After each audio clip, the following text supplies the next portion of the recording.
Testing, testing, 1, 2, 3. All right. We'll make this a quick one tonight. We'll start here. Just gonna get rid of everything. Apologize in advance for making mistakes. TradingView did an update last night, and that update was really making things a little more difficult to navigate.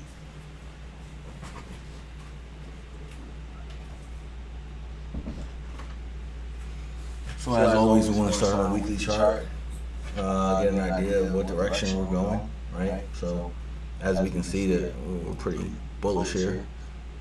Market structure shift here, right? So we got that shift, we got this shift, right? This may come back to this area, but for now, shift, close above that. So, and right now, we look like we're gonna close above this, although this is Monday. So this moved all in one day. These are weekly candles, this moved all in one day. So this is gonna be a little crazy week. So just going back to, weekly, right? Let's create this here, and then we have our weekly order block here, right? One of the things I was paying attention to prior to like this run up, I'm still kind of paying attention to it, but this fair value gap here. And so we have the weekly fair value gap bearish here.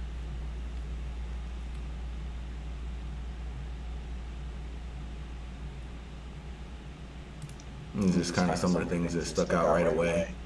As we drop down to the lower time frames, things will start to get a little more convoluted. But we got to act like this day didn't happen. This day is actually Tuesday, and this is Monday. So this was the last day, Friday, before we traded on Monday here. So one of the things you do want to do is take a look at the daily chart. We have our high here, obviously, right? And I'll draw this in. Like, you're like, okay, why'd you draw that line? So we went up here, we retraced here, and then we went up, right? This retracement is legit retracement, and that kind of makes, that doesn't kind of, but that does make this a daily market structure shift here.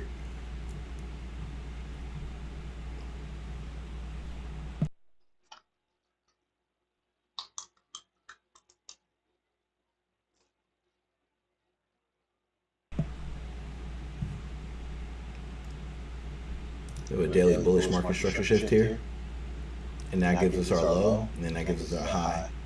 So what we want to do is set this up here, and this is going to give us our bullish daily range. So anything above here is a premium, right? We should be looking to short. Anything down here, we should be looking to go long. So this happened Friday. We had lows here, low, low. This swept the low. And we'll talk a little bit more about that. But we had equal lows here. And so those were the equal lows. We actually swept those lows on Friday, and then we retraced and started to go back up. So we'll get down into that a little more as we get on the lower time frames. The 4 hour really helps with market direction, but it also helps with specifically just identifying strong areas for value gaps and structure as well. So for instance, there's a 4 hour fair value gap here on Monday between 2 o'clock candle. Well, here it's 10 o'clock, but between this was 2 and 6 o'clock candle. So that lets us know, right, that we're bullish here. That helps, right? Then also we're in a discount here.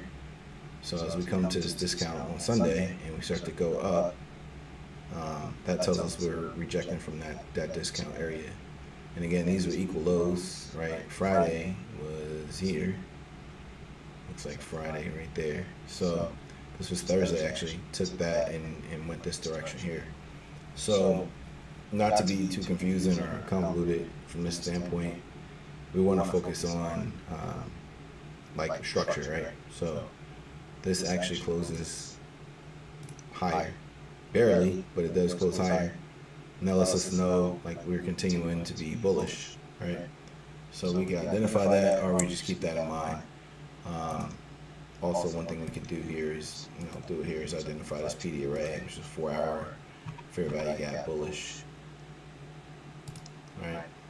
So as we move down to the 2-hour chart, this is where I really like to hone in and focus on like market structure. So this is 4 a.m. on Monday, 6 a.m. on Monday, right?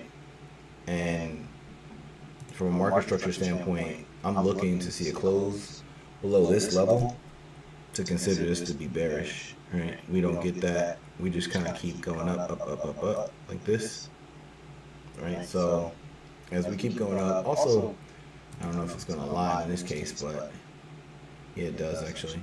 So also, the 2-hour chart serves as a good premium and discount as well. So this is a premium, and then this was discount area here. But we'll delete that for now. I don't want to get too confused. This was a discount area here as well, right? So the long of the short is from a 2-hour, this is a 4-hour fair value gap. What we want to do is identify the 2-hour market structure shift, and that's kind of the same thing as this. Right, we could use this candle and say, hey, it's a 2-hour market structure shift. Also, this would be a close above a body, so that could be considered a market structure shift as well in the 2-hour. And then that would give us our bias for the morning. So we have a bullish bias, and we also have this order block here, right? Daily market structure shift, but also an order block here. And these are fair value gaps. So as we move down to the hourly chart, we start to see different things that should raise our point of interest. For instance, here we have this 1-hour bullish fair value gap.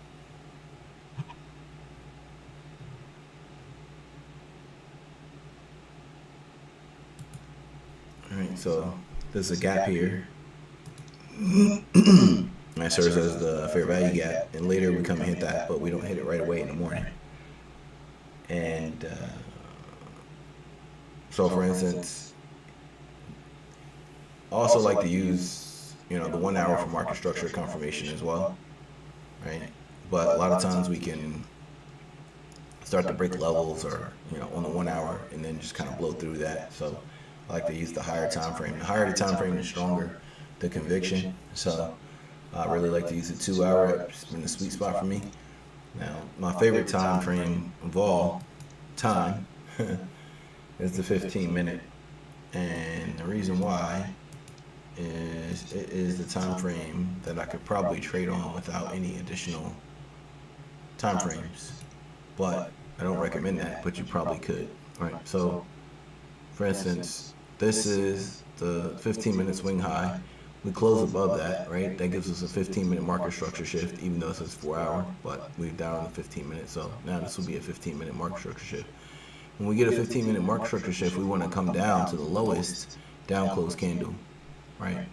So this is the lowest down close candle, and that gives us a 15-minute order block or unicorn, right? Some folks like to look for fair value gaps, which would be this. But I like to look for order blocks, so I call them black unicorns because they use black candles here. So 15-minute black unicorn would be here. And as you see, right at 7:45, we come and hit that, right? And from there, we start to go the other direction. Now, with that said, that area is hit, and we're rocking and rolling. And then also we want to keep note, this is on the hourly. Well, I guess the 15-minute too. We can use the 15-minute for it. But from that perspective, we want to really identify the swing low, which is here. So 15-minute swing low.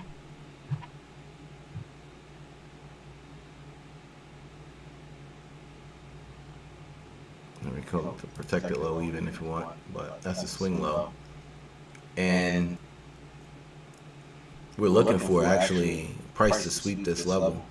So this is a big down close candle, making you think like, okay, we're bearish, right? We actually want that to happen and sweep this liquidity, because anyone that has a stop to get out of this position, they have to buy to get out.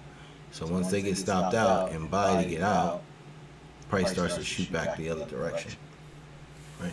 So this was a great entry here, and I'll even move this here. It's kind of the same thing. You can see it better there. 15, because this creates a 15-minute protected low, and we come and sweep this as well, right? And again, this is why I love the 15-minute chart. It was just kind of playing off of this today. So this is a 15-minute unicorn, bullish unicorn there. And then I'm sure there's another unicorn here. There's one right here as well. Like, so there's that one. We get a close above this, so that makes this a unicorn as well. And then we hit this unicorn here. So it was like 3 for 3 unicorns. It was like cleaning up every unicorn, 15-minute unicorn anyway. So today was a day that I did very well. So there we go. So I actually want to get rid of some of this stuff so we can kind of see what's going on. And I'll just use the 15-minute for now. Like, we use this one, and this one, and this one, right? And so once we get that piece, we really want to focus on, like, on the 15-minute chart, for instance, like this is the London high. So we would be looking for the London highs here. Those are all-time highs, like, or, you know, high time frame. We don't hit that till after 6 o'clock, but that's a really high time frame, right? And this is the first set of highs.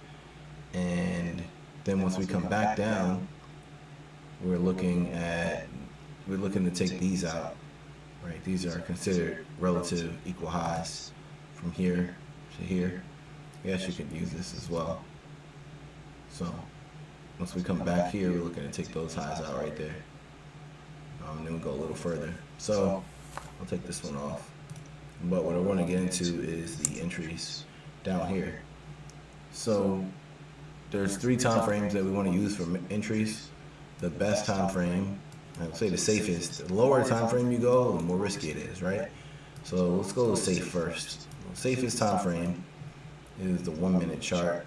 And so we come here and we're able to, this is before our trading window. It's early in the morning, 7:30. We start at 9:30. So this is 9:41. Price comes down. We get a change in the state of delivery. We can take this up right here, get a close below. We get a change in the state of delivery here. Price comes back to the order block, and we can take that, or we can just take this close, right? Because it closes below there. We can take that. This might have waked us out. I'm curious now. We took this from here to here. See how far that is. That's a lot of points. 29 points. Might have waked us out, but this is a good lesson though. If we would have entered here, it's 19 points. So on the 1-minute chart, right, we want to get a close below like this, and then we want to get a close above like that. And then once we get this close, that's the market structure shift. Now, I think this probably, yep, consequent encroachment of this candle here, or the mean threshold of this candle. This is an order block, and it comes directly to the mean threshold of this candle. So you can do it 2 ways. You can say, all right, as soon as you touch the order block, I'm going to enter, or you can wait for it to start to wick up a little bit and catch it. You know, you can put a stop. You can if it starts going down here, you can put a buy stop here if you want and catch it on the way out. Or, you know, once it starts to wick up here, you can, you know, enter. This, I wouldn't consider this chasing, right? If you try to enter here, then I would say, yeah, you're chasing. But if you're entering the wick as it's moving up, I wouldn't say that's chasing price. So those are, I think we got one more. I think it's just those 2. So those are ways to enter on the 1-minute, right? And it's the same for all time frames. Like I said, the only difference is it's more dangerous the lower time frame you go. And that's because you can get faked out. Like you can see the entry model and it actually not work, right? So 30-second, you get a close here. You can take this one candle. I wouldn't do this on lower time frames. 1 minute, it's okay. Take a one candle change in state of delivery, but on the lower time frames, like 30-second, anything less than 1 minute, I wouldn't do it. So here, this is what I would be waiting for. I'll be waiting for this market structure shift here. And as we get that close, take that. Ideally, we would want this to come back here, and we would get added in there, or added there, right? So with this instance, closing above this area here, I probably would have just taken it and had my swing, my stop loss down here. So I'm not trading incredibly large size right now. Keep it pretty small so I can, have my stop loss where I want it. And then there's the other one, I believe it's right there, 930. So that's it, 7, and this is the 930. We talked about that one. There's one more here, this one. So this works the same way as the other way, right? Like, we have a lot more lines on this one, but it's the same thing. So we come down, we create that wick, and the safest entry is to wait for a close above this area. Once you get a close above here, you get a close there. This becomes market structure shift. You can, at the order block, you can take the order block entry here, right? This is the order block. You can take that entry, or you can risk it all and just wait for a close. Like, this is dangerous. Closes above this wick, and you can just kind of enter there. That's kind of dangerous. Closing above here is, safer, in my opinion. So that's a 30-second. Now let's get down to the 15-second, and then we'll go over exits. So the 15-second is probably the most accurate. Well, probably 5 seconds, maybe a little more accurate, but the 15-second works well. But it's also, tricky because sometimes it can fake you out. So here you get a close below, right? You get another close below here. Then you're looking to get a close above here. So there's two ways you can enter this too. So there's also a fair value gap here, right? We create that fair value gap. That's the thing I was talking about with TradingView. But this becomes a 15-minute fair value gap here. Or 15-second bullish fair value gap. Do we have one? Do we have one? Going once, going twice. There we go. So 15-second bullish fair value gap. That is what this becomes. And so once we create that fair value gap, because we swept these lows and took this liquidity, we can enter here, right at the consequent encroachment of that fair value gap, and take that up. We're going to get into targets in a minute. So that is the second trade, and the first one was at, 9:30 was one. Last one. The next one was later in the day. This one. So same thing here, right? So we're looking for a close below. We get our close below, and then we're looking for, like for me, in this particular piece here, we don't get the fair value gap here. So I know this is an inversion, right? We invert this fair value gap down, but I would probably wait, to be honest, just because the 15 seconds is so finicky. You get a close below here, and it's like, okay. And so if you get a close here, this is how you really, any time frame market structure, right? I'm gonna draw this here, even though there's a line already there. But as we get this close, right, this is the pretty much line in the sand. This is the candle that breaks it, right? And so we take between here and here, we take the highest candle and consider that to be the market structure shift. So I'm looking for a body close above this. Once we get that body close above this,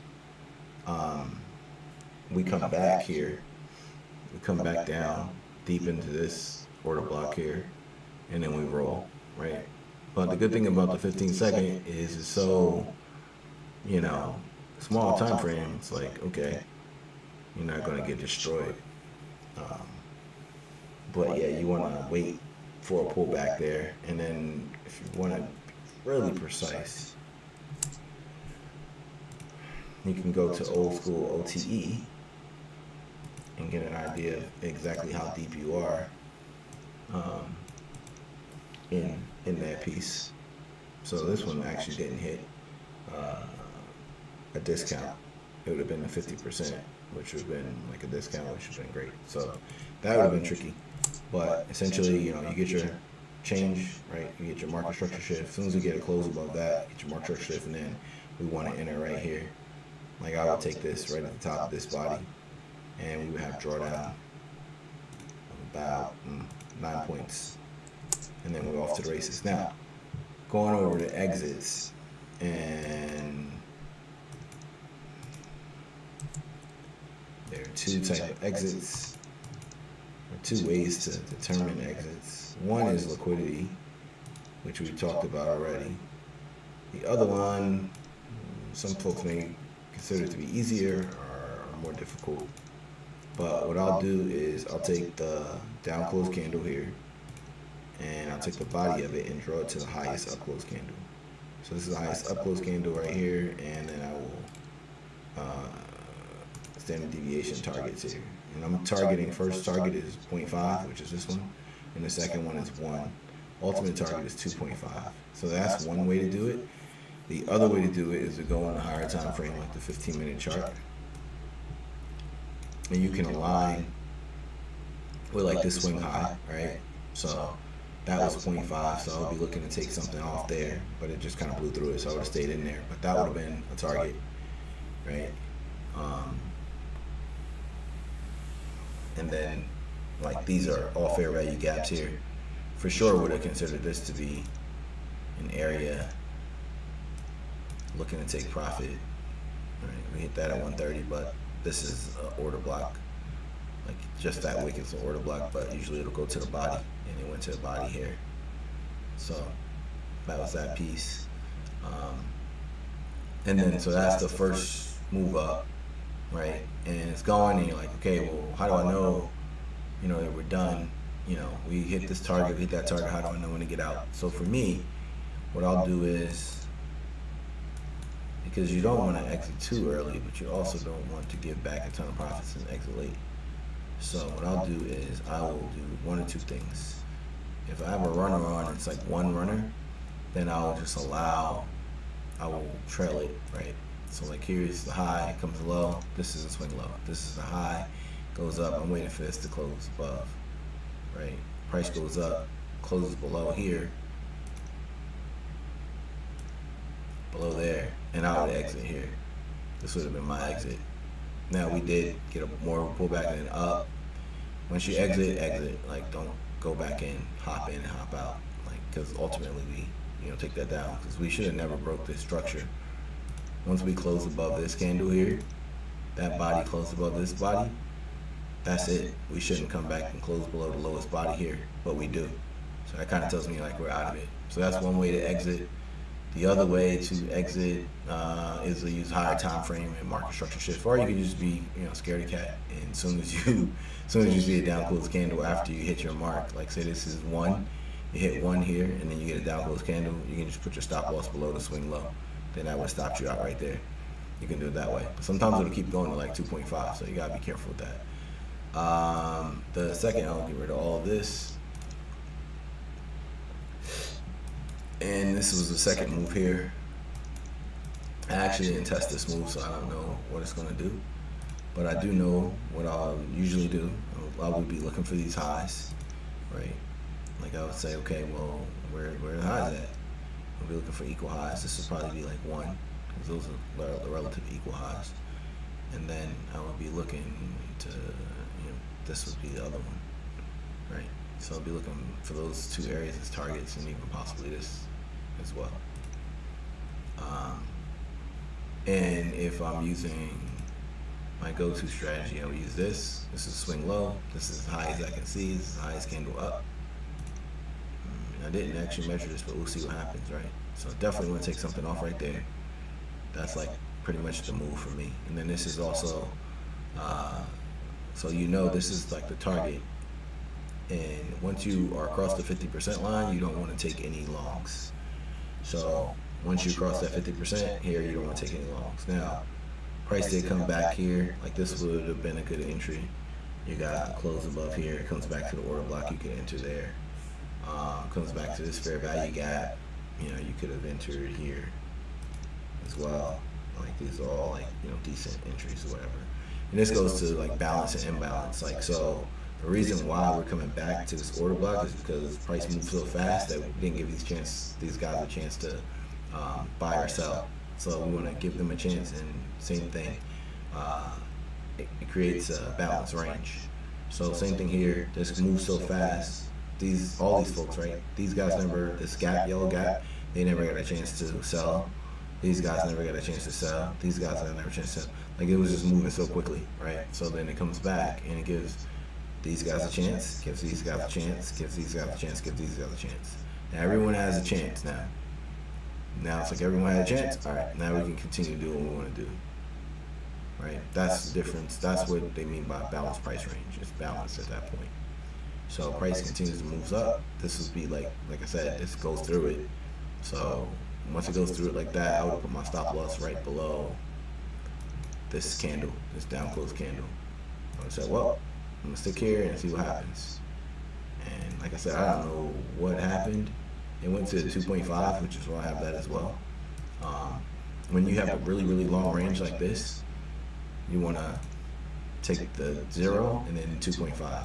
So like this move alone was like 253 points. Like, you know, ridiculous. You're up 300 points on a move.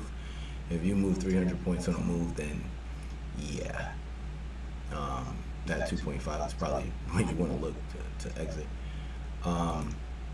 But again, like, it goes up there and then it comes back here and closes below here. You get a baby change in state delivery, one candle change in state delivery. That's a reason enough for me to exit there. Now it does continue up and moves up a little further, but that would have been enough for me. Now, if you're not being a scared cat and you're actually trading how you're supposed to trade, you will be looking for a close. I'm gonna zoom in here. I'm not sure how clear this is or how much you can see it. But legit, right, this is a pullback. This is the close below, above, right? So as it closes above, that creates this as the swing low. And then we're looking for this. We're looking for a close above here. So actually, you can call it this or you can call it this. So for me, it would be this body. This body closes above this body. So then at that point, you're like, okay, well, this is swing low. You could consider this, but usually I use the wick when I'm like trying to get out. But this gives me like that market structure shift. But you're here, doesn't close, right? And then same thing, you're looking for the body.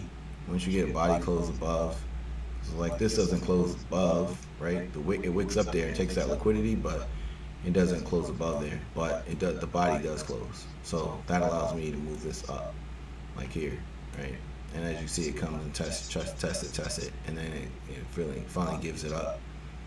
This creates like equal lows here, right? It's equal low, equal low. It does that, it's telling you we're about to take these equal lows. So it created those equal lows there, and then it took those equal lows and started to reverse. But you could think, hey, we've been bullish all day, we're gonna keep going. Nope, we already have that market structure shift right there. So I'm looking at it, I'm like, hey, don't make a fool out of me. So for me, it's a pullback, I'll be out. Now it does eventually kick in here, but this is like after. This is like 6 o'clock the next day. But, you know, like I said, I would exit there. And then, you know, when do you know to get back in? Same thing, right? Like, so you get the swing low here, and same thing, like it breaks that swing low, so this is a new swing low, right? And then, so we're waiting for this to be broken to continue. And then the next thing is, that's the swing high, right? The body. And so you're looking for that swing high. Once you get this close above that, that tells you, okay, we're bullish again, because that closed above there, and that makes us bullish again. And then we would be looking for like down close candles, which is here. But I think that's been balanced already. We got a close here, and then price came back and balanced that already. And then we get a close above here, price comes back and balances that. So, you know, we kind of trend sideways here, and then we take off because we are, like I said, bullish. And when will we become bearish? Well, we would become bearish when if price broke here, because we broke this level, right? And so we were looking for like the next closest below, next one low. So I think we went over the entries, the exits. We went over bias, which is important, and then also we went over like high time frame things. So with that being said, I'm gonna end this and try to get ready to trade tomorrow. So as always, all praise to the Most High, and I hope this helps you create your success story.